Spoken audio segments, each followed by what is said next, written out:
Former Republican Congressman Kevin McCarthy made a surprise appearance at the Capitol this week where he held a little impromptu, press conference, and he talked to reporters, and one of the things he talked about, bizarrely enough, was Matt Gaetz' sex life.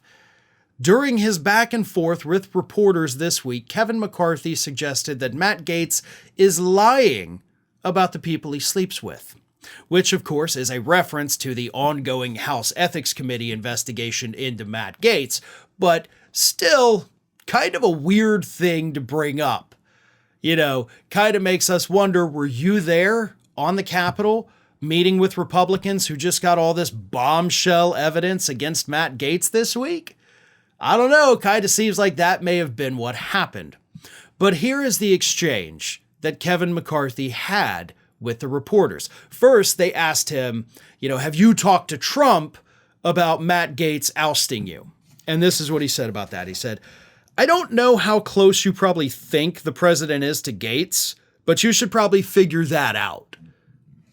Okay, so he's one, implying that Matt Gaetz is definitely not as close to Trump as the media thinks, but two, also a little snarky and mean, man.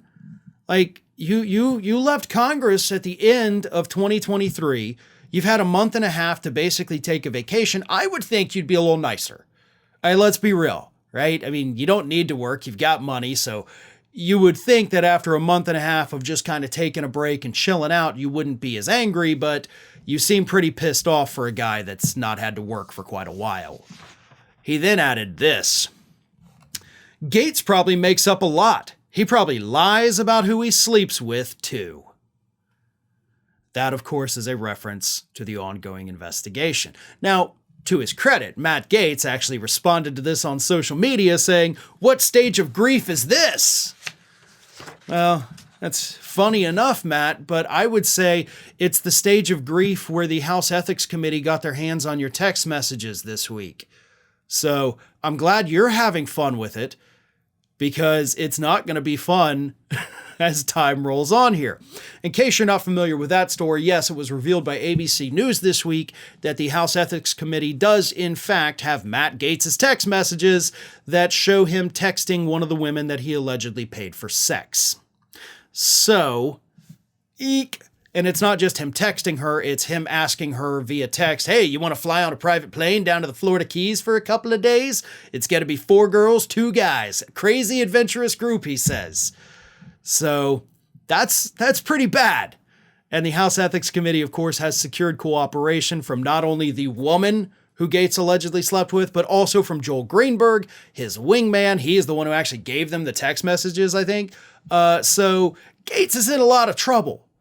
But it still raises the question as why Kevin McCarthy was even on the Capitol to begin with. I think he's there to get the update from his Republican friends that are conducting the investigation to find out where things stand, right? There's nothing wrong with that. He can do that. But I think McCarthy was trying to signal to the press, we know things about Matt Gaetz, and trust me, it's about to get worse for him. Well, folks, we have crossed that 1 million subscriber milestone, but rest assured, we are just getting started here at Ring of Fire. So if you're not already, please do subscribe to the channel and make sure to like, share, and comment on the videos.